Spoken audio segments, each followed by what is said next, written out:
listening to Not So Risky Business podcast, where we make legal easy for you by unlocking access to essential legal information, training, and strategy for online businesses, coaches, and entrepreneurs.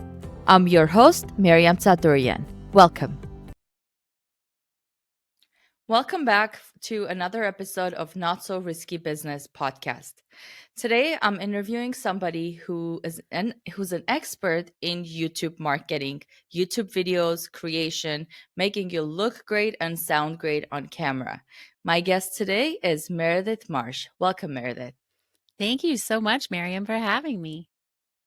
Absolutely. You were on my short list of people to interview because I've been following your work for a few years. In fact, I'm on your email list with several of my email addresses. That must get annoying. Not at all, because sometimes I forget to open on one, but yeah, I should probably clean that up. So, for those of you who might not know Meredith, let me introduce her to you because you need to know her if you're an online business owner who wants to do video, who is doing video, then Meredith is somebody you absolutely must know. Meredith Marsh helps you look good, sound good, and feel good on camera so you can build your audience with YouTube. She's the founder of Thriving Creators Society, where video creators get the clear next steps to scale and monetize on YouTube, and creator of 30 Days to a Thriving YouTube channel, helping newbie YouTubers create videos that actually grow their channels. Meredith lives with her husband and two daughters in upstate New York. How's the weather there, Meredith? It's back to being cold. Is it? Yeah, we we've had been snow having. yesterday. Oh my God. Okay. Yeah. It's like spring and it's still Mhm. snowing. The weather has been really weird lately. In California, where it's usually supposed to be sunny and, warm, we've had the wettest winter probably in Oh, history of yeah. California. And we've Wow. had really low temperatures here as well. It's still not an ideal, like sunny California weather here. Mhm. Okay, so Meredith, I don't want to take up a lot of your time today because I know you're a busy, busy woman running all kinds of memberships and YouTube channels.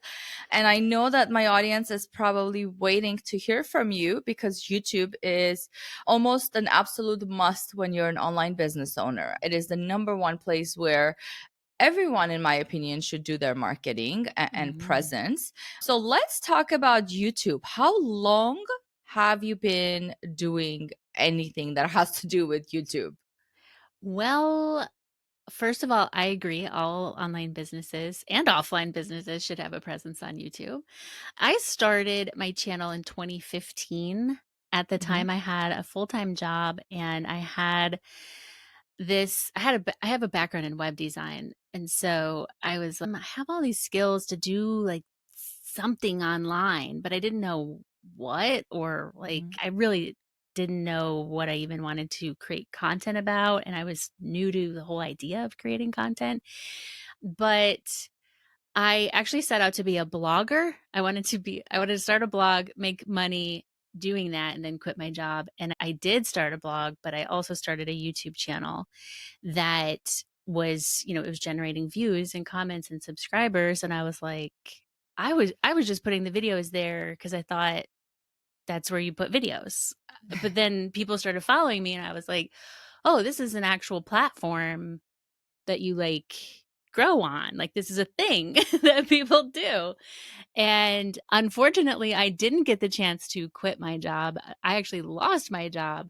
But Oh. because I had started this blog and YouTube channel on the side, I was able to just do that full time. It wasn't ready for full time, but at least the foundation was there. So I've been doing online business, YouTube, content creation full time since 2016. Oh, that's a long time. In an online world, it's like a decade. I'm a grandma. I'm a grandma in the online world. So, when you did start on YouTube, you said you were a complete newbie, and did you get any education? Did you have access to any resources to teach you how to play the YouTube game and succeed? Well, I followed a few people on YouTube Mhm. that I wasn't really watching videos on how to do YouTube or really how to create videos, but I was following some people that made me think, oh, I could do that. Like, I would follow this one girl who she just stands there in front of her bookcase and makes videos. And I'm like, oh, I could do that. So it was really kind of emulating what I saw other people doing. And then I just applied everything I knew about blogging and like SEO and that kind of thing. I just applied that to YouTube and it worked. So I emulated what I saw, what I thought was working for other people, applied it to what I wanted to do, and just kind of paved my own path, if you will. That's great. So, and how long after that did you actually start seeing traction for yourself, like growth for your YouTube? Well, so I had the year I started my channel, 2015, I had 2,000 subscribers by the end of that year. And I didn't know what, like, I was like, I don't know, was that good or bad? I don't know. But when I started like chatting with other YouTube creators who started at the same time, they were like, how'd you get 2,000 subscribers? Like, can you teach me your ways? Because they were still like, even though they were uploading regularly, they were still, having like 100 subscribers or a couple hundred. So I knew that what I was doing was working by the end of just doing it consistently every week for a year. So that's kind of when I went into it with like, okay, this is working. What do we need to do to make it work even more? What are we going to do to scale it? So, but by the time I had lost my job, I wasn't generating really anywhere near full time income from Hmm. online stuff. It took me a couple of years to get there, to like replace my full time income, because I was trying to like be a blogger, be a YouTuber, create a course, create a membership. There's like, I'm only one Too many person. things. Yeah. Too many things. And I think if I had focused on one or two things and really laser focused on that, I Mm. would have definitely gotten there sooner. But I mean, what can you say? I'm a creative person, a multi-passionate person. So, it is what it is. I can't go back. It worked out, right? Yeah. I'm a Yeah. firm believer of everything happens for a reason. Yes. Sometimes you fail, but it's out of those failures too that you learn valuable lessons, what to Right. do, or better yet, what not to do Yeah. in the Yeah. future. Yeah. So, talk to me about generating income because you said it took you some time until you were generating as much as from your job. How did you earn your first money, let's say, from YouTube? What did Ooh. you do? Okay, I love this question because the first money I generated from YouTube was 12 cents through ad revenue. And I think I was like, this is before YouTube had milestones you had to reach to be monetized. Mhm. So I can't remember, maybe like 2018 or so, they implemented that. Before that, you could upload videos and, if you got views, you got ad revenue, even 12 Mhm. cents.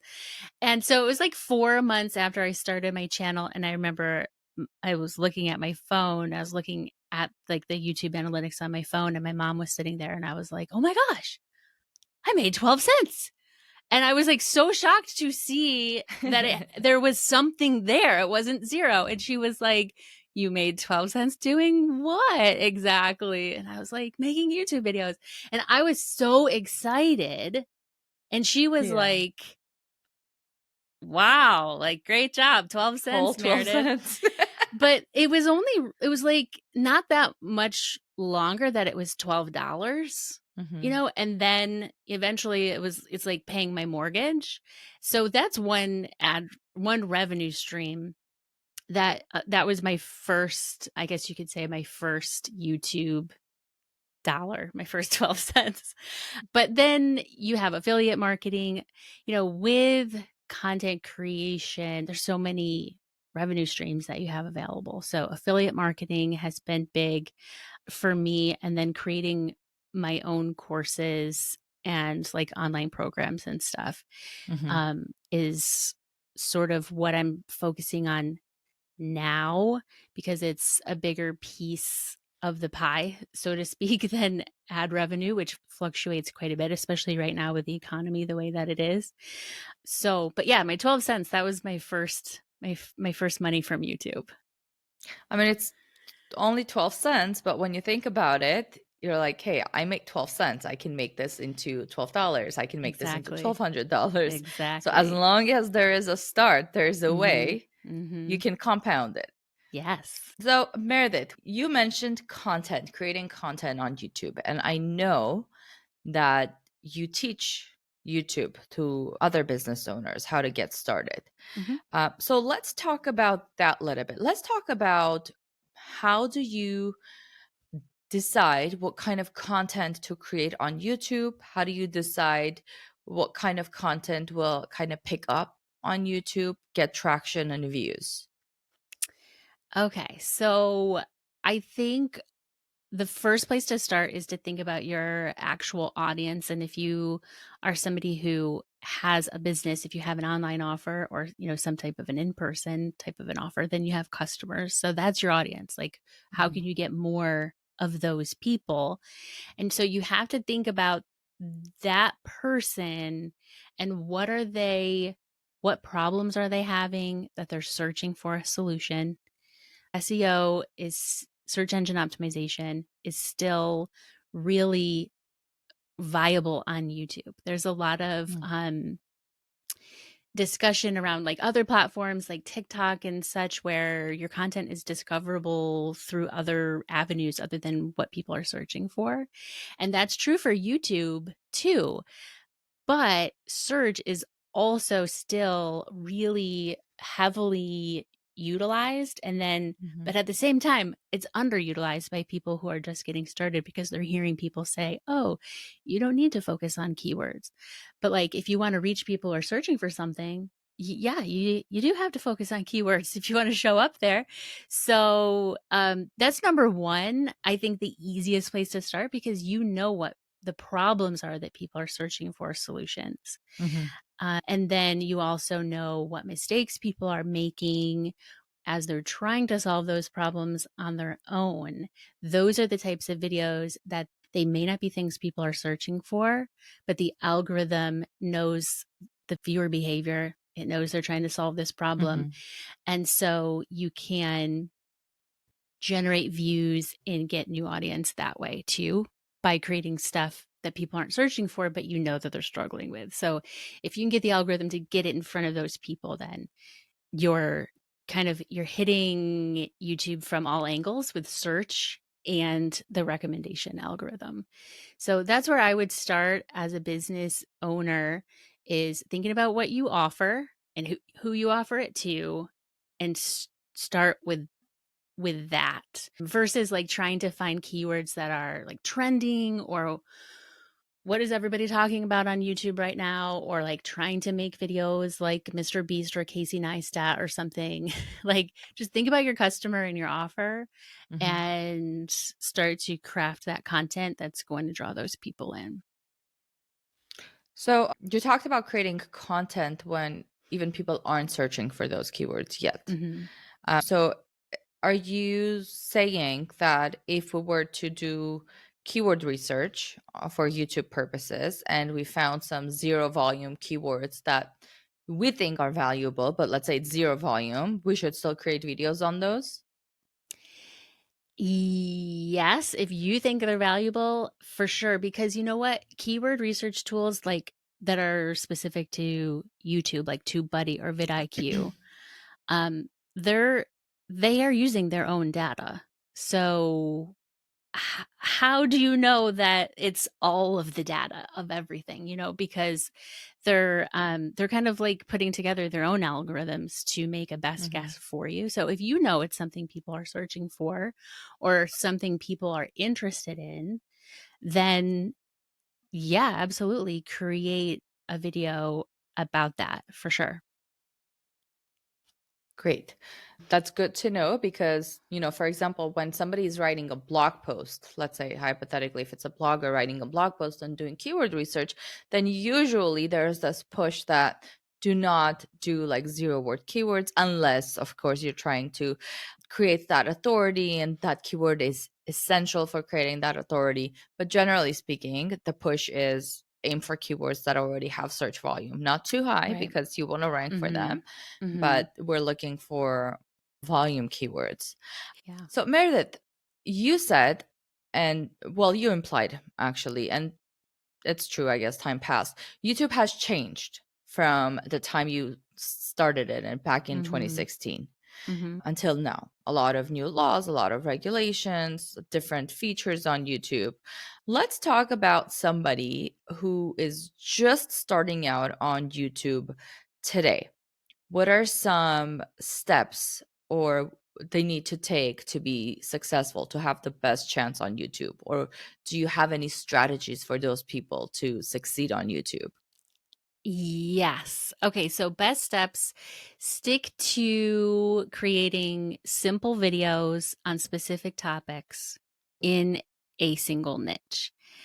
Don't be afraid to niche down or be more specific with your topics because you want that exact right viewer to like laser lock in on like, oh yeah, this person is going to solve my problem. You want them to watch your whole video, find one video through search results, maybe watch that whole video. And now YouTube has that viewer pegged as somebody who like, oh, they're interested in this topic.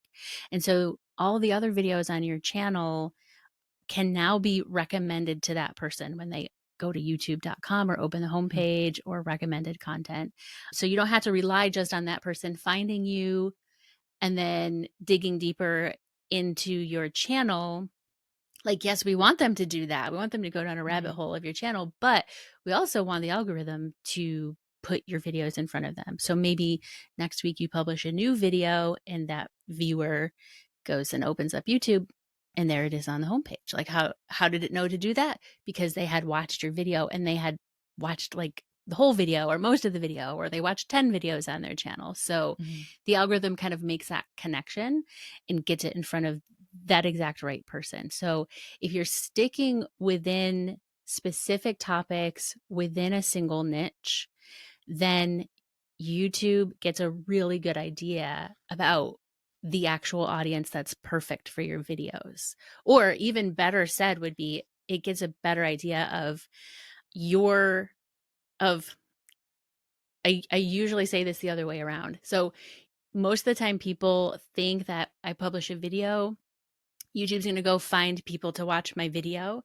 but it's the other way around. YouTube knows that, oh, Miriam is on YouTube right now. What is she going to watch? What can we put in front of her that's going to make her watch YouTube as much as possible today so mhm. that she doesn't leave? So, yeah, I don't know where I was going with that, but that's what we want to have happen. YouTube knows we have this collection of videos on these specific topics. They're all related. So we know the viewers that are going to be perfect to get those videos in front of so that the viewers stay on YouTube as long as possible. Did that answer your question or cause more Yes, confusion? absolutely, absolutely. Okay. So let's talk about we talked kind of touched on creating content on YouTube and getting started on YouTube. Now I want to address some of the logistical questions that people just always naturally have. Is there like an ideal length for a video to create on YouTube? I would say not an ideal length, but I would aim for at least 5 minutes. I mean, you just want your videos to be as long as they need to be without having to add any extra fluff or so the thing is like watch time is so important. Like watch time is the goal of YouTube. They want people to watch videos and stay on the Mhm, platform. So if you're going to do a video that could be 5 minutes, or you're thinking, oh, I'll make it 20 minutes, I'll add in this and that, and I'll tell this story and that story and blah, blah, blah. Well, like, are people going to stay that long? Is the mhm, question. So if you're not going to be able to hold people for 20 minutes, hold their attention, then you're better off just making 4 videos that are 5 minutes long than one long video. So, kind of depends on the creator and the content, like it's like asking how big should a painting be? Like Mhm. I don't know. How big should it be? How much space does it deserve to take up? It's like it's dependent on so many factors, but I think 5 minutes at a minimum is a good place to start. And if you feel like if you're putting a video together and you're like, oh, this is only 3 minutes long, then make a couple of YouTube shorts, make them 60 seconds or less, and just make them shorts. That was going to be my next question, to be honest with you, because, yeah, watch time is important on YouTube. It's an important statistic as to whether your channel is succeeding or not. So then how do we treat YouTube Shorts? I know it's supposed to be an equivalent to something like TikToks and Instagram Reels, but can somebody succeed on YouTube with just doing YouTube Shorts? There are shorts only channels that are like I would describe them more to be like entertainment type content versus business type content. I still think long form videos are like the most powerful way to utilize YouTube to grow your business for sure. But shorts are helping people get new subscribers. The Hmm. thing with shorts is like when your short is playing, or if you're watching a short from a channel that you're not subscribed to, there's a big red subscribe button right there. So it's like so easy for people to click. So people are gaining subscribers, I think, more easily than from a long form video, which is great. But I think it's a little too early to tell if that really does anything for you. Did those people come back and watch your long form videos Hmm. or, buy your course or something? And the analytics and the data on the shorts are so goofy right now. Like if you publish a short, you may for like an hour, you're going to see these like views go up, up, up, up, up, up, up, up, up, and then they just stop. And it's like YouTube just stopped showing it to people. And why? We don't know why. Why did it do that? I have Hmm. clients who it's like you can see the graph and it's going up. And while it's going up, they're gaining subscribers, like 10 subscribers in 1 hour. And then it just stops. And it's like, if people were subscribing, why did you make it stop? Like it was working? So I think I don't know that YouTube has a really clear, I think they're still testing things. And I'm kind of on the fence with how seriously to take shorts. For me, it's just all experimental. It's, Hmm. but so there, I don't have a shorts strategy per se, but you can reply or respond to comments as a short. So on a long form video with your phone through the YouTube app on your phone, you can find a comment and reply with a short, just like on like Reels and TikTok where the comment shows up and it's clickable to click through to the video. So if someone asks a great question, you can create a short from that question. And I think that's a really for me, it's an underutilized thing. I should do that every single day. I could probably do 100 a day like that. But I think that's a really cool way to integrate shorts. Hmm. Also, using trending music is gets you more views. I mean, that's what people are saying. And it's also seems to be my experience too. So yeah, I'm still on the fence about shorts. And if if you pay attention, you'll see there are really smart people saying you got to create shorts. Shorts is how you grow your channel, and you got to get on this shorts bandwagon. And then there's really smart people saying, like, showing data and saying, don't bother with shorts. They're not sustainable, and they're probably going to go away at some point in the Okay. future. You don't feel that YouTube is pushing shorts the same way that Instagram is pushing reels at the moment? I don't know. I think they're still trying to figure it out. Okay, makes sense. Makes sense. Good to know. So, one last question about shorts, I promise. It's probably not your favorite No, topic. I love talk. I love to talk about anything YouTube. It's because it's all um, shorts is just all an experiment. So yeah. Would you, so for people who are, let's say, active on platforms like Instagram and TikTok creating the short form videos, would you recommend they actually upload that same format? Let's say somebody created a TikTok and then they just remove the watermark and post it on Reels as well. Would you recommend that same format to be posted on YouTube Short? Or do you think YouTube Shorts should be approached a little bit differently as far as the video creation is concerned, or the type of video creation? I think if repurposing from TikTok or Reels is the only way that you're going to be active on YouTube, then I would just say just do that, because something is better than nothing, right? Mhm. Um, I think there is, I don't know if it's true or not, but I think even with TikTok and Reels, it's like somehow the platform knows if you created it in the app. Mhm. Some people say, "Oh, it knows and it'll push it to more people." And other people are like, "But that doesn't make any sense if I create it even like with my computer. How does it, you know?" So, if you repurpose, you should try to put some text on the screen, like a title at the top and like big bold letters or something within the YouTube shorts, like when you upload it, so that YouTube knows or thinks like, oh, they created this organically from YouTube and they definitely didn't repurpose this Mhm. from TikTok. So the more you can make it sort of look and feel like this is a native YouTube short and not just a repurposed TikTok, Mhm. I think that's probably a best practice. But I mean, I repurpose TikToks. They've done fine. I've done just regular created with the Shorts app. They do fine. You can test it out, but like I said, something is better than nothing. So if repurposing is like the only thing you can do right now to be active on YouTube, I say it's still a good way to go. Better than nothing. Okay. Yeah. No, makes sense. Absolutely makes sense.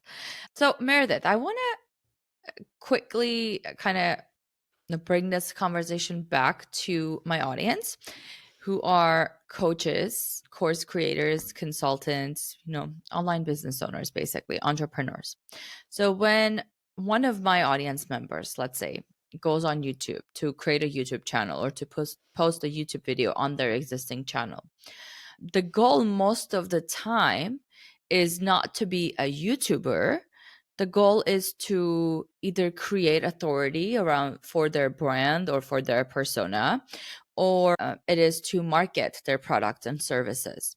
So let's talk about selling on YouTube, specifically maybe selling digital products. We can also touch on, actual physical ones because we do have some e-commerce owners as well, but mostly it's digital products. So give me your quick and dirty top tips for selling on YouTube. Okay, quick and dirty top Yep. tips. So, you don't want to sell in every video, even if you have like a freebie or a lead magnet. You don't want every single video to be directing people off the platform, Hmm.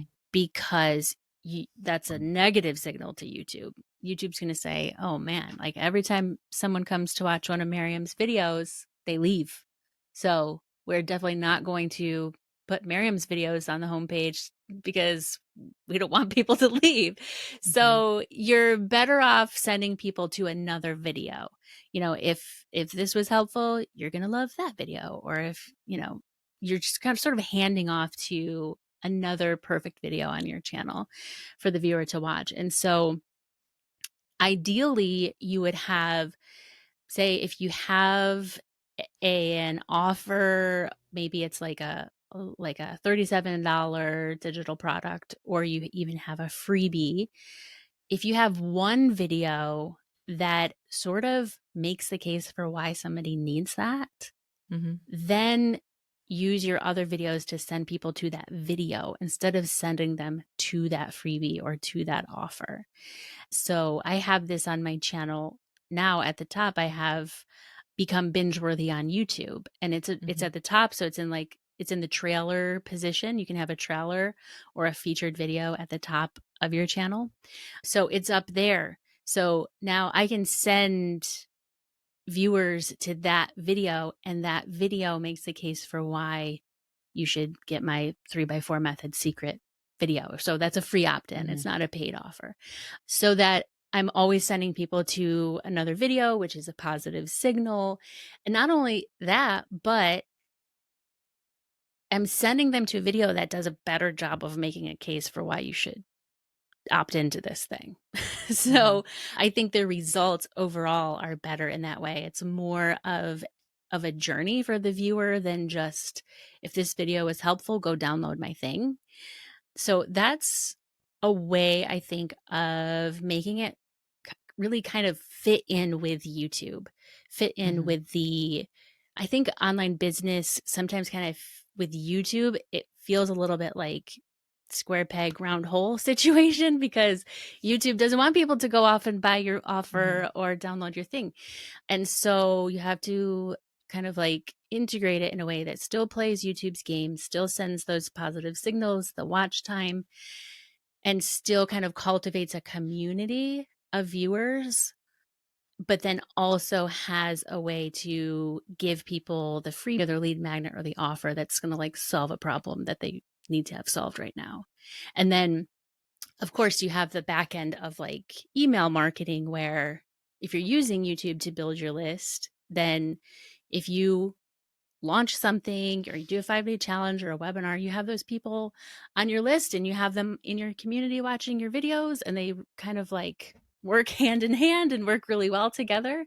So that's the way that I've been fitting the square peg into the round hole, Hmm. so to speak. Actually, kind of gave me an idea. So, hypothetically, one could use YouTube as a way to do like a video sales letter, Mm-hmm. right? Instead of like sending them to a long sales page, which they're still going to go, but you kind of could create videos on different portions of your sales letter Right. and talk about objections and do Mm-hmm. FAQs and and then at Yes. the end maybe like doing like 3 4 videos of going over the details and why somebody should buy and all of that at the end send them somewhere, Mm-hmm. I would say. Yeah, you could do that. You could do Interesting. that. You just don't do that with every single YouTube video. Hmm. that's that's the idea. Do it, Yeah. every whenever you need to. I mean, ideally, you could have videos that do a you could have one video that does a really good job of selling your offer, Hmm. and then you don't need to make any more videos that do that. You just need to make videos that drive traffic to that video. Makes sense. Yeah. Makes sense.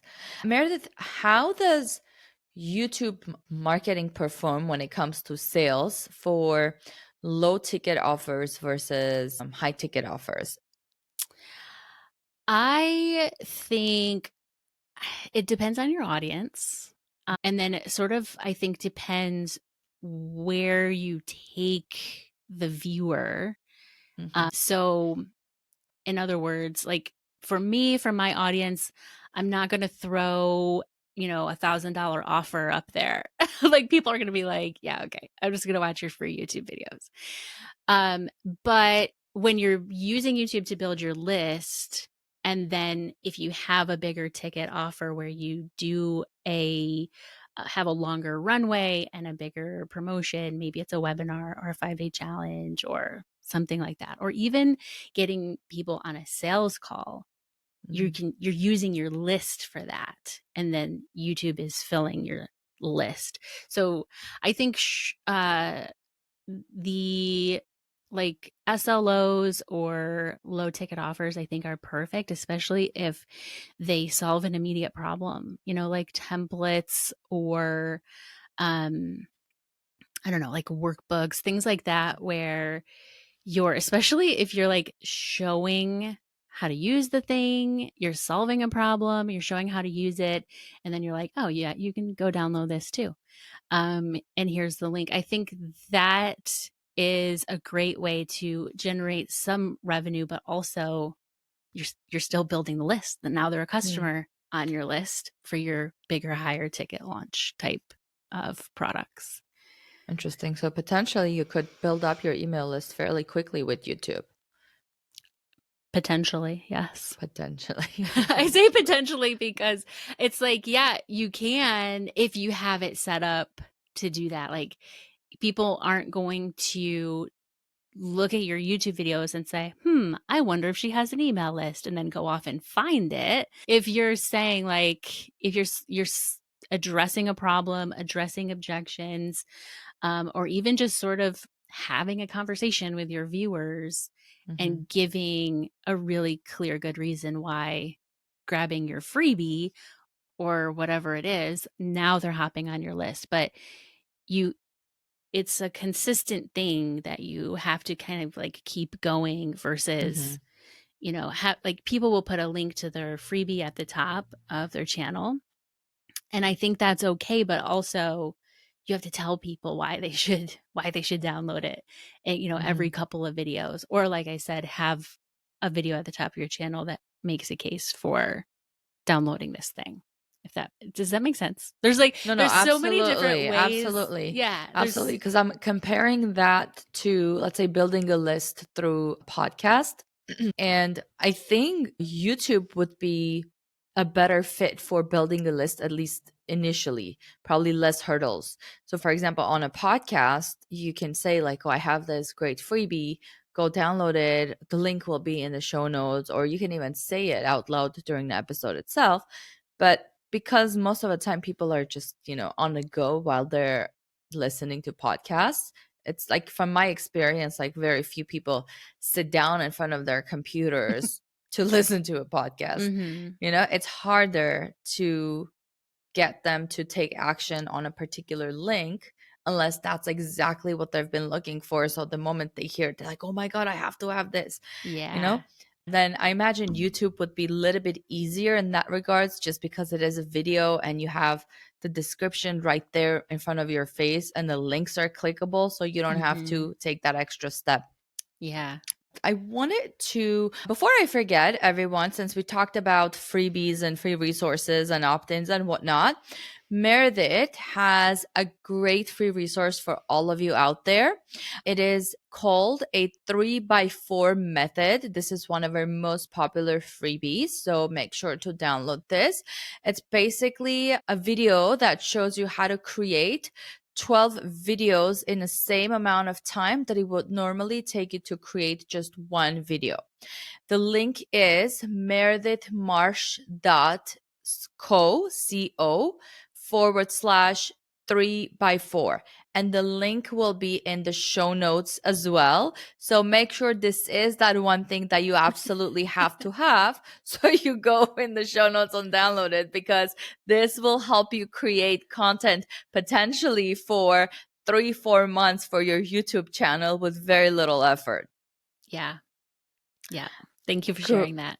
Of course, of course. Like, I aim to share resources for my audience that I think will be helpful. And this is something that every single person needs. I mean, batch creating content is the goal for everybody. Meredith, since we've kind of covered content, we've covered how to do it, what to do it, we've covered sales. Now, everybody's favorite question. Let's talk about the tools of the trade. Let's talk about the technology, the setup, right? Okay. When somebody's just starting out, what is a tech that you would recommend for them to have in place?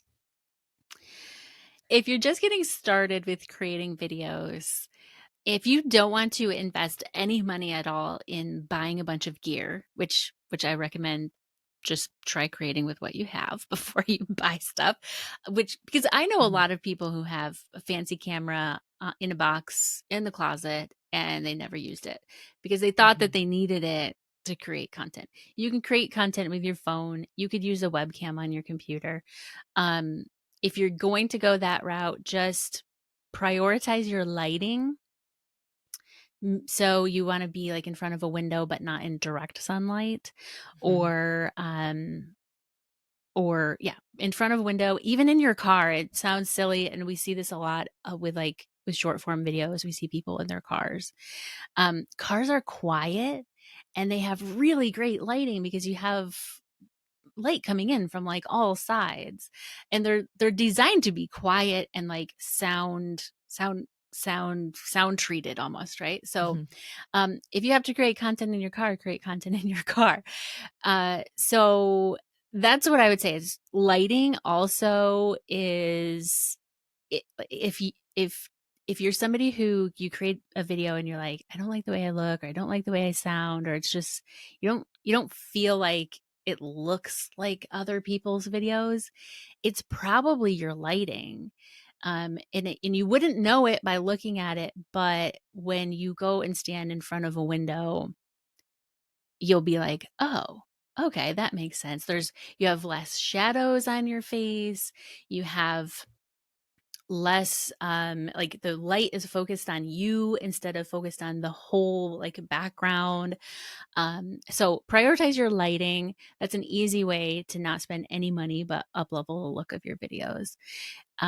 If you did want to invest in anything, it should be your audio. So getting some type of an external microphone. And there's so many different options out there, even for your phone. There's wireless mics that you can pin to your shirt, that work with a phone or a camera. The people say that viewers they'll watch a video that looks bad, but they won't watch a video that sounds bad, because our Mhm. ears are so sensitive that if there's like an echo or anything that is like kind of a little bit annoying, it's like our ears are like, nope, I can't watch it.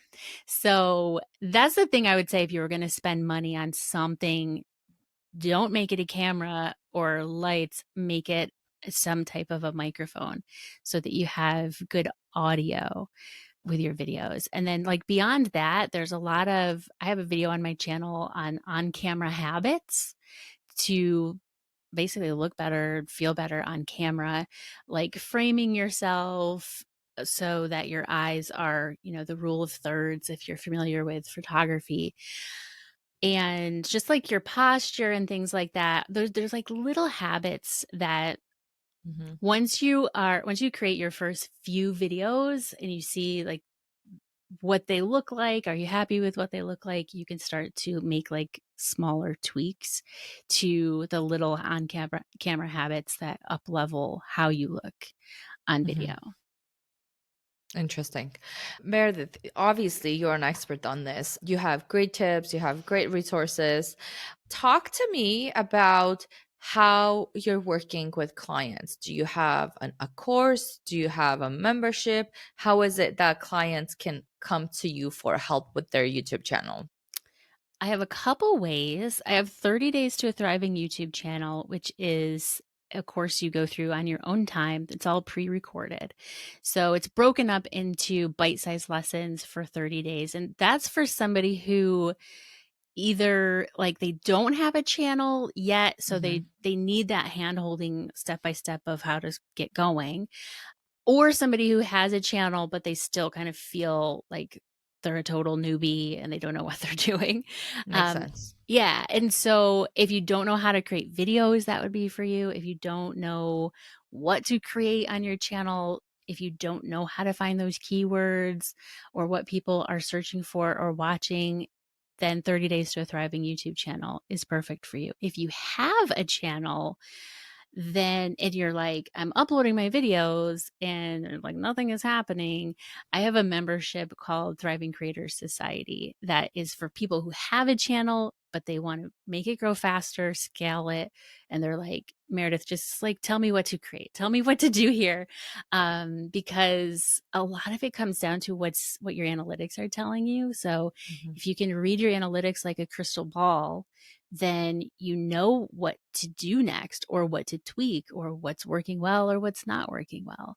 And then I do work with clients on kind of an ongoing basis for, setting your channel up to get those leads and sales, and how to script your videos to Hmm. get people to actually take action on those leads and sales. So I do work with one-on-one clients and it just kind of varies what exactly that they need help with. Okay, perfect. And is there a way that you prefer for people to contact you in case somebody listening to this episode decides it's time to uplevel their YouTube channel? Well, they can email me, Meredith at vidpromom.com. Perfect. We'll put that Yeah, in the show notes for you as yeah, well. yeah. That's, or if you find me on social media, just shoot me a DM. Sounds great. Well, Meredith, this has been an absolutely amazing interview and very helpful. I'm sure people listening in took notes. They probably are walking away with a lot of golden nuggets. But there is one last question that I need to ask you that I ask to every single interviewee on this show. Can you provide our listeners with one actionable quick tip that they can implement for their businesses immediately and hopefully see some results? Yes. Create some binge-worthy videos for your channel and really get clear on the problems that your customer or your ideal viewer is searching for. What are they struggling with? What are their fears around that thing? And get really clear on that and be specific in your videos as you're creating them. And basically create a library of binge-worthy videos so that YouTube kind of has no choice but to get your videos out to more people because they're so helpful and so useful for your audience. Perfect. Perfect. So I hope you were listening in. I hope you took notes. I hope you will take what Meredith said today, what she taught today, and apply it to your business. No matter where you're at in your business, whether you're an online course creator, a coach, consultant, an absolute beginner, or somebody who's scaling, YouTube has a place for all of you to succeed. Am I right or am I right, Meredith? Oh, you are right, for sure. All right. Well, thank you so much for spending your time with me today, Meredith. It was an absolute pleasure. And maybe we should revisit YouTube in a not so near future again to see if anything has changed, if there's any like new strategies that people should adopt. What do you think? Absolutely. I would love to come back. Perfect. Well, thank you again, Meredith. Have a great one. And thank you for listening to us. I'll create another wonderful episode for you next week while you have an opportunity to either listen to me talk about legal matters for your business and how to protect it legally, or you'll have an opportunity to listen in to another expert in their industry for growing and scaling your business. Have a great one, everybody.